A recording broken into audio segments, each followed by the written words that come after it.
Et c'est dans ce contexte également que l'hôtel Métropole s'apprête à rouvrir au public mercredi.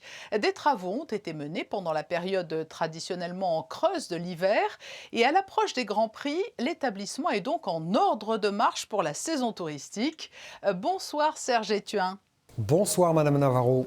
C'est le grand jour, l'hôtel Métropole rouvre au public après une première phase de travaux.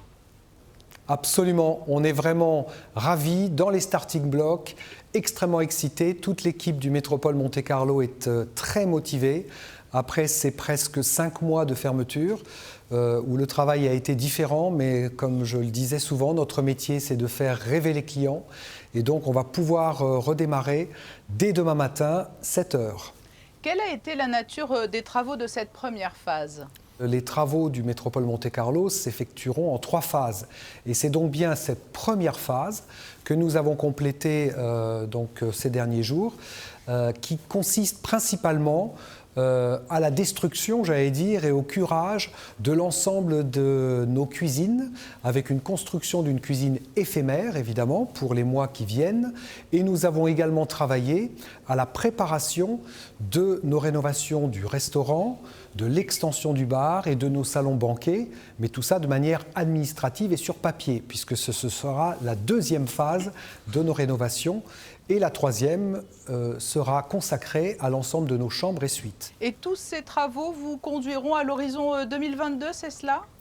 Alors, comme toujours dans les travaux, il y a quelques petits aléas et nous avons un petit peu redéfini les priorités stratégiques et ça nous portera probablement au printemps 2023. Et je crois que vous avez mis l'accent sur la décoration florale pour cette première phase de travaux.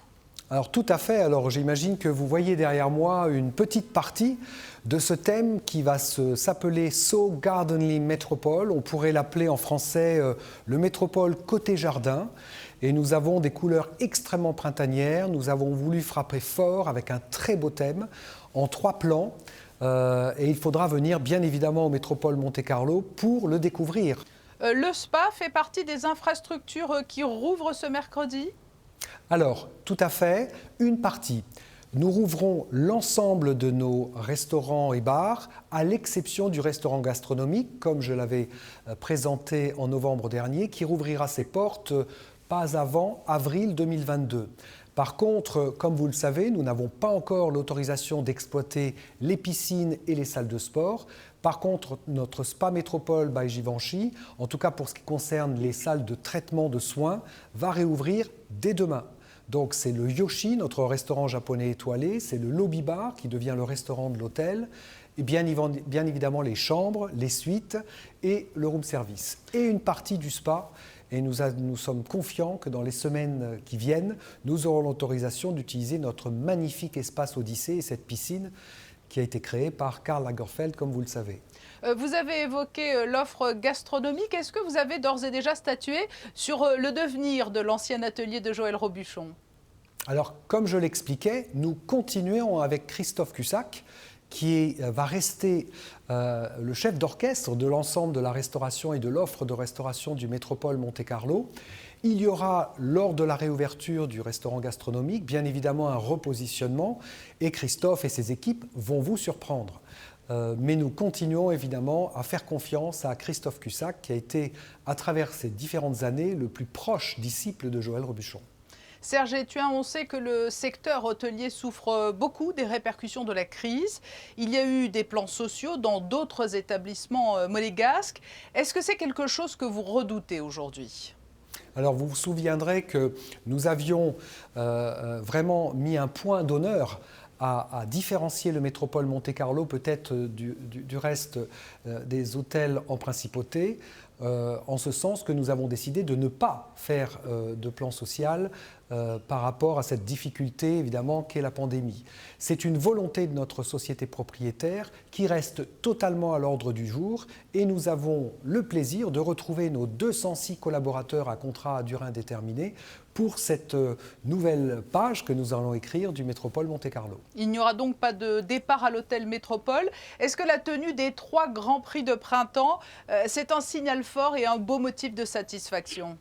C'est un très beau motif de satisfaction, je pense, tout d'abord pour la principauté, bien évidemment. Alors, je ne vous cacherai malheureusement pas que, effectivement, nous ne sommes pas dans un contexte, je dirais, normal, puisque pour ce Grand Prix historique d'ici la fin de semaine, les réservations ne sont bien évidemment pas au niveau de celles de 2019 ou de 2018, mais c'est un signal fort pour l'ensemble de la clientèle de la Principauté. Ces Grands Prix ont lieu, le Grand Prix électrique aura lieu et le Grand Prix de Formule 1. Donc c'est un signal très fort et nous nous en réjouissons. Les chiffres sont toujours très parlants. Est-ce que l'on peut avoir un ordre d'idée aujourd'hui du taux de remplissage pour les semaines qui viennent et par rapport aux années précédentes? Nous sommes en pleine transparence pour le Grand Prix historique. Nous sommes autour de 30-35% d'occupation. Il y a 3 ans, nous étions pleins. Ça vous donne un ordre d'idée. Donc on est toujours à plus de 50% de retrait. Mais ça commence, maintenant que l'annonce est faite, ce qui est important, c'est que tout le monde sache bien que le Métropole Monte-Carlo réouvre ses portes. Et effectivement, la puissance, la montée en charge commence à être plus intéressante ces derniers jours.